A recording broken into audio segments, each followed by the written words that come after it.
Assalamualaikum दोस्तों, I am Mubina Azam and welcome back to my channel.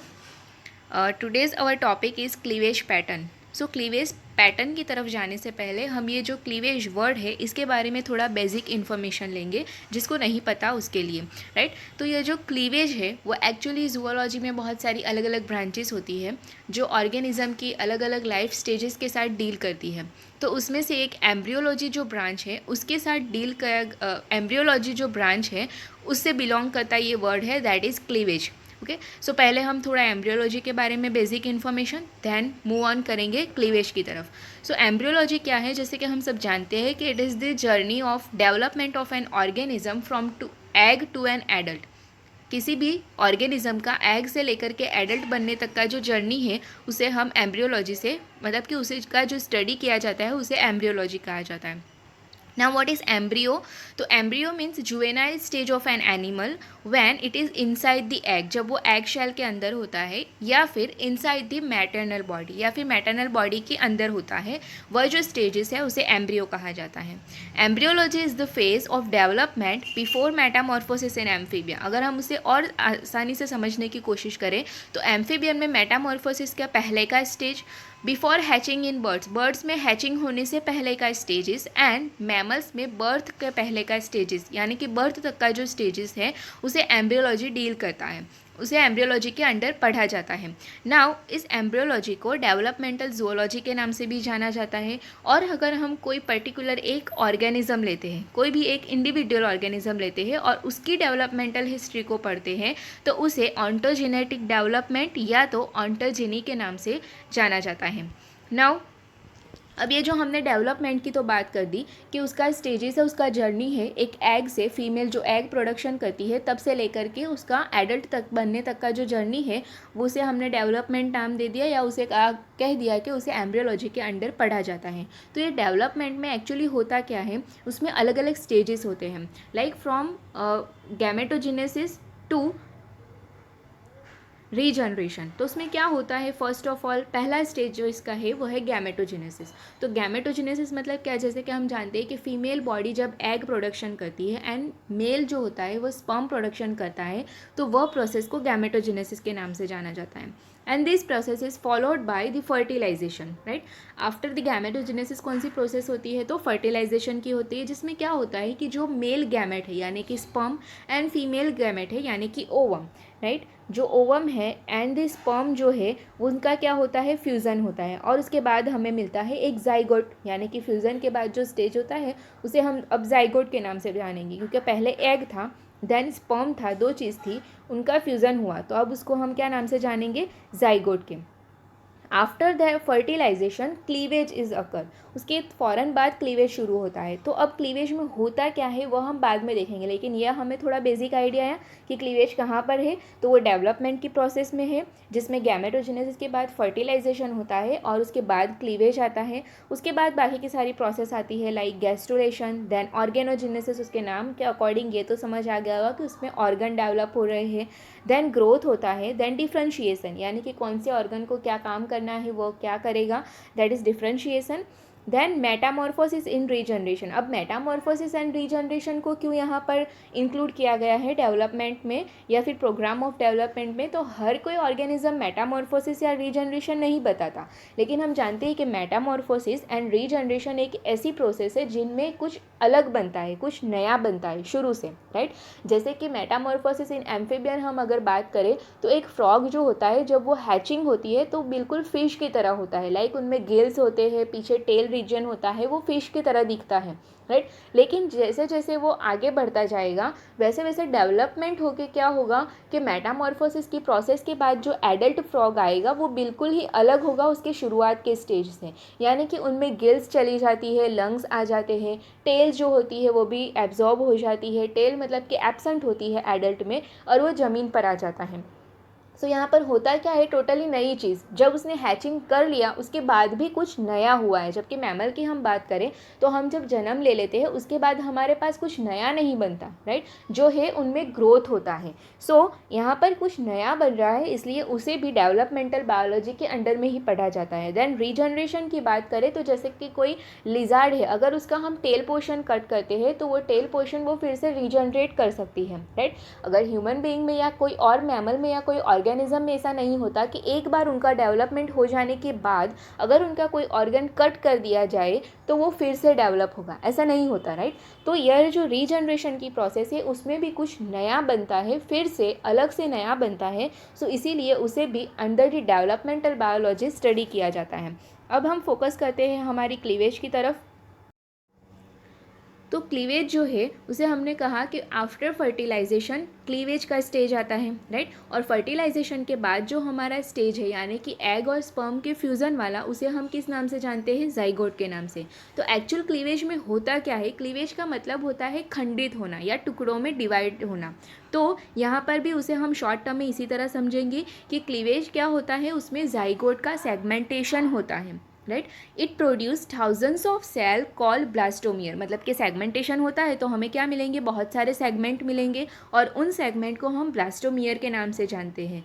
They are the building block for the construction of body of a multi cellular organism. जब भी कोई multi cellular organism बनता है तो उसका शुरुआत में मतलब कि फर्टिलाइजेशन के फ़ौरन बाद सेगमेंटेशन होना स्टार्ट हो जाता है, यानी कि क्लीवेज स्टार्ट हो जाता है, जिसके बाद हमें बहुत सारे ब्लास्टोमियर बनते हैं। और वह ब्लास्टोमियर क्या है, तो हमारे बॉडी में जो मल्टी सेल्यूलर ऑर्गेनिज्म बनने वाला है, यानी कि पूरा हमारा होल द बॉडी जो कंस्ट्रक्ट होने वाला है, उसके हम बिल्डिंग ब्लॉक उसे कह सकते हैं, क्योंकि आगे जाकर इन्हीं सारे सेगमेंट में से कोई ना कोई ऑर्गन डेवलप होने वाला है।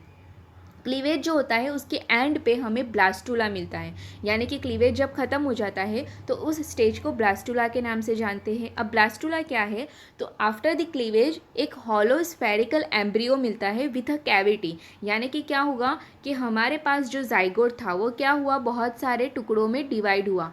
आखिर में क्या होता है कि उनके बीच एक कैविटी मिलती है जिसके आसपास बहुत सारे सेल है, जिसे हम ब्लास्टोमियर के नाम से पहचानेंगे।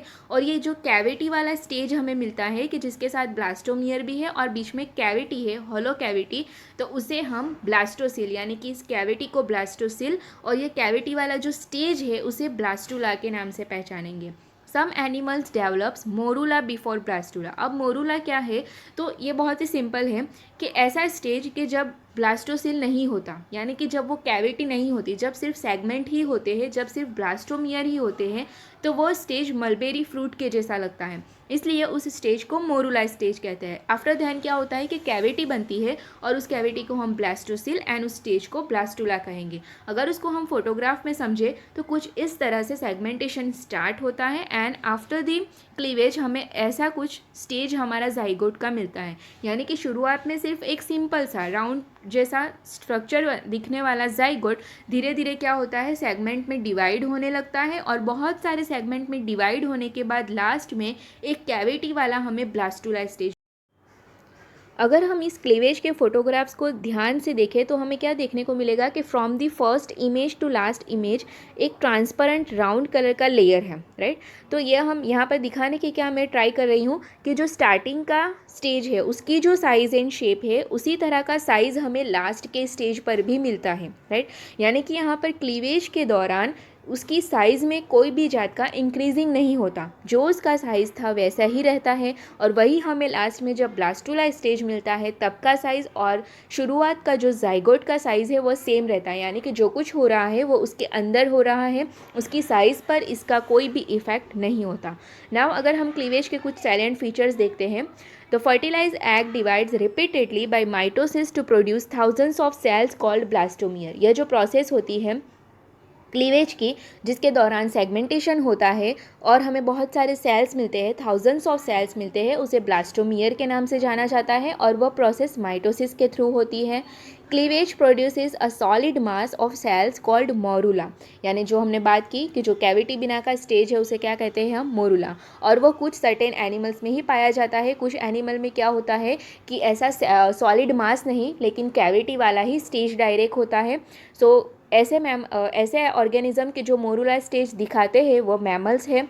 इन मेजॉरिटी ऑफ एनिमल्स क्या होता है कि क्लीवेज अपने आप में एक हॉलो स्फीयर वाला ही होता है, हॉलो कैविटी वाला ही होता है, जिसे हम ब्लास्टुला कहते हैं। यानी कि उनमें बीच में ऐसा कोई स्टेज नहीं आता जब टोटली कंप्लीटली सारे के सारे सेल ही हो, सारे के सारे ब्लास्टोमियर ही हो, उनमें कैविटी रहती है और मतलब कि ब्लास्टुला ही होता है, मोरुला स्टेज उनमें देखने को नहीं मिलता।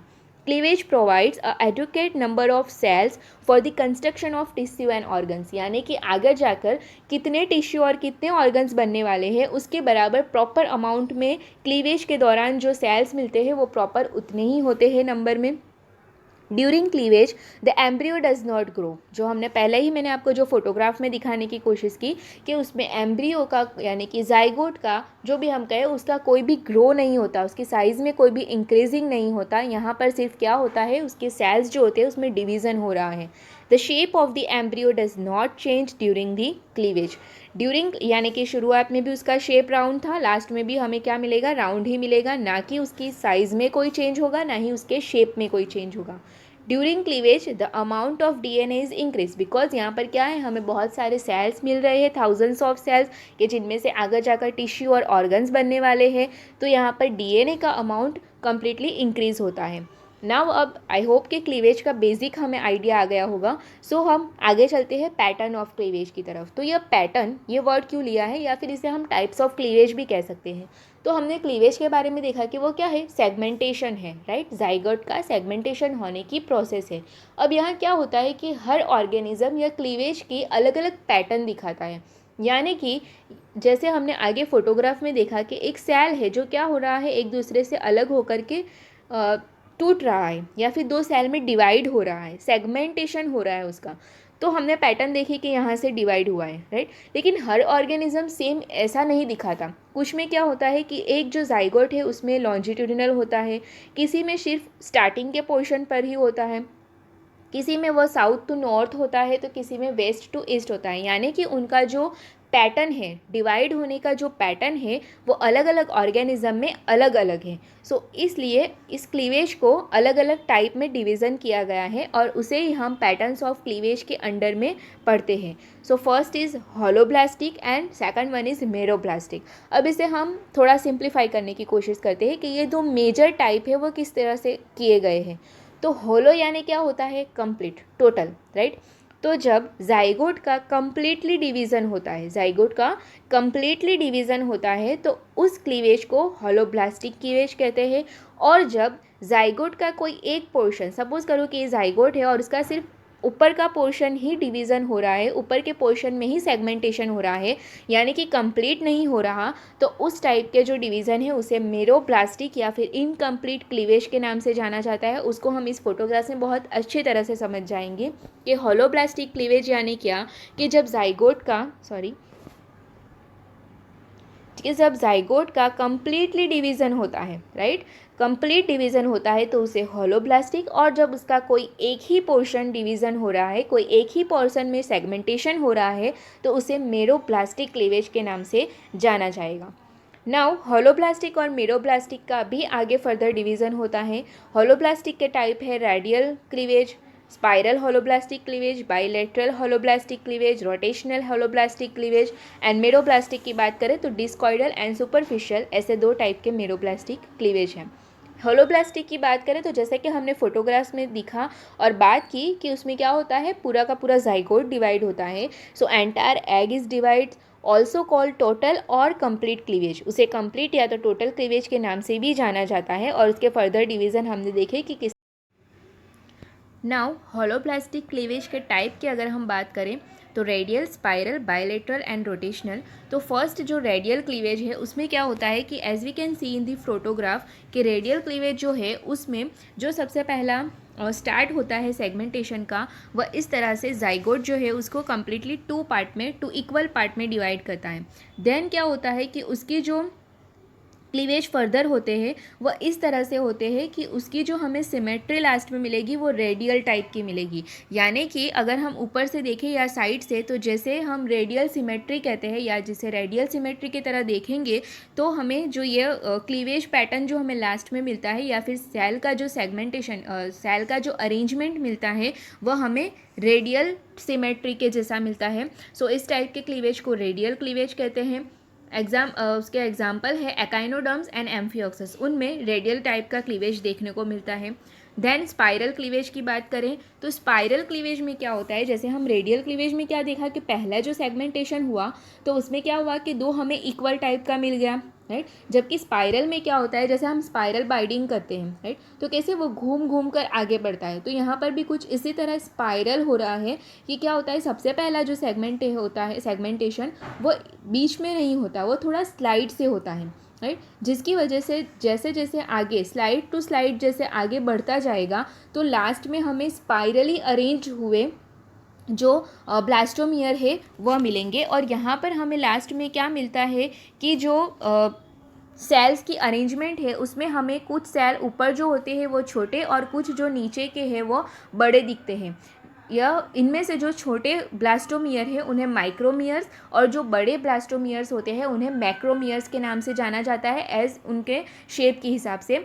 देन उनके एग्जाम्पल है एनालिड्स, मॉल्यूस्कन एंड फ्लैटवर्म्स, उनमें स्पाइरल टाइप का क्लीवेज पाया जाता है। देन बाइलेटरल क्लीवेज जो ट्यूनिकेट्स में पाया जाता है। अब बाइलेटरल माने क्या, तो जैसे रेडियल सिमेट्री है वैसे ही बाइलेटरल भी सिमेट्री होती है। लाइक ह्यूमन बीइंग में अगर हम बात करें तो बाइलेटरल सिमेट्री हमें देखने को मिलती है। तो हम ये कैसे कहते हैं, बिकॉज अगर हम एक इमेजिनरी लाइन से हमारी बॉडी को डिवाइड करें तो दोनों साइड पर हमें इक्वल पार्ट देखने को मिलते हैं। लाइक लेफ्ट साइड पर जैसी आई है वैसे ही राइट साइड पर है, लेफ्ट साइड पर जैसा हैंड है वैसे ही राइट साइड पर भी हैंड है। तो यह सिमेट्री हमारी क्या हुई, बाइलेटरल सिमेट्री। तो यहाँ पर भी क्या होता है कि उनके क्लीवेज के एंड में जो कुछ हमें ब्लास्टूरा मिलता है, जो एंड पोर्शन पर हमें रिजल्ट मिलता है ब्लास्टोमियर वाला, उनमें क्या होता है कि अगर हम उसे देखें तो हमें बाइलेटरल सिमेट्री देखने को मिलती है। यानी कि लेफ्ट एंड राइट साइड पर जो भी मैक्रोमियर एंड माइक्रोमियर्स है, यानी कि जितने भी ब्लास्टोमियर्स है, सबकी shape and size left and right side पर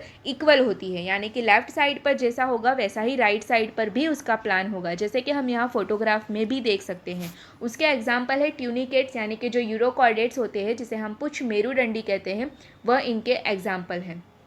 then last one is rotational, कि जो मैमल्स में एंड निमेटोड्स में पाया जाता है। उनमें क्या होता है कि उनका क्लीवेज थोड़ा सा अलग टाइप का देखने को मिलता है, थोड़ा यूनिक होता है। उनमें फर्स्ट क्लीवेज तो सिंपली जैसे बाकी के ऑर्गेनिज्म में होता है उसी तरह से होता है, लेकिन ध्यान सेकंड से वो थोड़ा चेंज होता है। किस तरह से, तो सेकंड से वो अपने एक्सिस की सराउंडिंग इस तरह से क्लीवेज होता है कि उसे हम अगर देखें तो हमें 90 डिग्री पर अरेंज हुए हुए ब्लास्टोमियर देखने को मिलेंगे।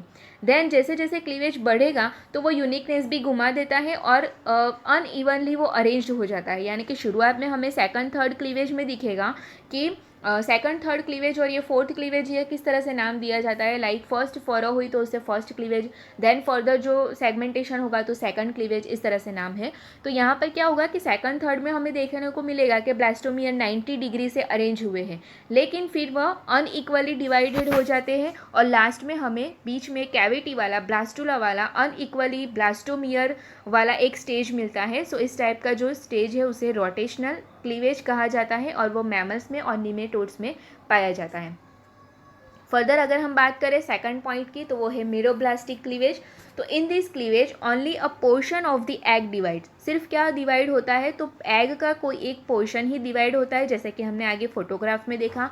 इसलिए इसे पार्शियल या तो इनकम्प्लीट क्लीवेज के नाम से भी जाना जाता है और यह टीलोलेसिथल एंड मेगालेसिथल एग्स की कैरेक्टरिस्टिक है। अब ये टीलोलेसिथल एंड मेगालेसिथल एग्स क्या है, तो इसके बारे में हमें टाइप्स ऑफ एग पढ़ना ज़रूरी है कि उसमें क्या आता है कि जो भी एग का डेवलप होता है, यानी कि फीमेल के थ्रू जो भी एग बनता है कोई भी ऑर्गेनिज्म में, तो उनमें क्या होता है कि वह एग जो है उनके अंदर यॉक का डिस्ट्रीब्यूशन किस तरह से है, उसके बेसिस पर अलग अलग टाइप्स पढ़ते हैं।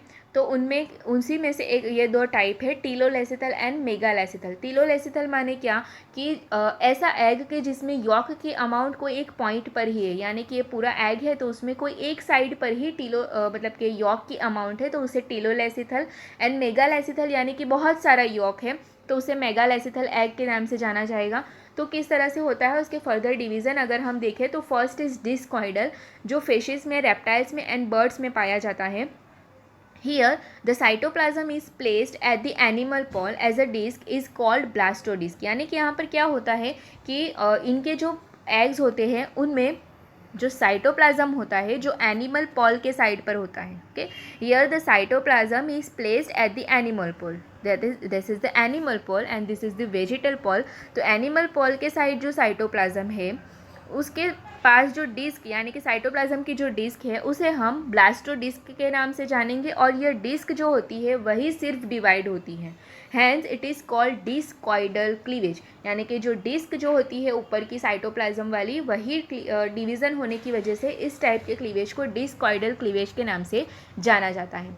Like this, okay, as you can see in the photograph कि एनिमल पॉल के साइड पर क्या है, साइटोप्लाज्म वाली डिस्क है, तो यह जो स्वेलोइंग पार्ट है उसे हम ब्लास्टोडिस्क के नाम से जानेंगे। वहीं पर सिर्फ क्या हो रहा है, क्लीवेज हो रहा है, as we can see in the photograph. Last में हमें यहाँ पर ही बहुत सारे ब्लास्टोमियर देखने को मिलेंगे। सो यह और जो क्लीवेज है इस क्लीवेज को मेरोब्लास्टिक एंड साथ में डिस्कॉइडल क्लीवेज के नाम से जाना जाएगा। देन सुपरफिशियल, तो this is the characteristic of centrolecithal egg. अब सेंट्रोलेसिथल यानी क्या, तो इंसेक्ट के जो एग होते हैं उनमें क्या होता है कि साइटोप्लाज्म सराउंडिंग में होता है और यॉक अमाउंट जो होती है वो सेंट्रल में होती है। सो इस टाइप के एग को सेंट्रोलेसिथल एग कहा जाता है, और उसमें क्या होता है कि सुपरफिशियल टाइप का क्लीवेज होता है। Segmentation occur only in the surface layer, यानी कि सेगमेंटेशन सिर्फ कहाँ होता है, यहाँ पर सरफेस लेयर पर। जो हम समझ सकते हैं कि इंसेक्ट जो होते हैं, राइट, उनमें जो लार्वल स्टेजेस होते हैं वह अपने यॉक में से क्या लेते हैं, नरिशमेंट। तो प्रॉबली जो भी उनका ऑर्गन डेवलपमेंट हुआ होगा वो कहाँ से हुआ होगा, सराउंडिंग पोर्शन में से, राइट। तो सराउंडिंग पोर्शन ही क्या होता है, क्लीवेज के थ्रू ब्लास्टोमियर देता है। यानी कि इनका जो क्लीवेज है वो सिर्फ कहाँ हो रहा है, सरफेस लेयर पर ही, राइट। एंड सेंट्रल का जो यॉक पोर्शन है वहाँ पर कुछ भी होता नहीं है, यानी कि वो एज इट इज़ रहता है। सो ये जो क्लीवेज है वो सेंट्रल एक्सिस में आए हुए यॉक के तक पहुँचता ही नहीं है, सिर्फ सरफेस पर ही होता है सुपरफिशियली, इसीलिए इसे कहा जाता है। सो इस टाइप के क्लीवेज को सुपरफिशियल क्लीवेज के नाम से जाना जाता है। दोनों क्लीवेज को अगर हम यहाँ पर कंपेयर करें तो जो डिस्कॉइडल है, ब्लास्टोडिस्क ऊपर की साइड क्लीवेज हो रहा है, और यहाँ सुपरफिशियल की हमने अगर बात करें तो यहाँ पर किस तरह होता है कि बीच का जो यॉक है उसे कोई भी डिस्टर्बेंस नहीं होता, वहाँ पर क्लीवेज पहुँचता ही नहीं है। सिर्फ सराउंडिंग में जो साइटोप्लाज्म है वहीं पर जहाँ पर डीएनए मटेरियल है वहीं पर क्या हो रहा होता है, क्लीवेज होता है, यानी कि सुपरफिशियली क्लीवेज। सो यह थे हमारे टाइप्स ऑफ क्लीवेज या तो patterns of cleavage. I hope कि आपके डाउट क्लियर हुए होंगे और आपको समझ आया होगा। Thank you, take care.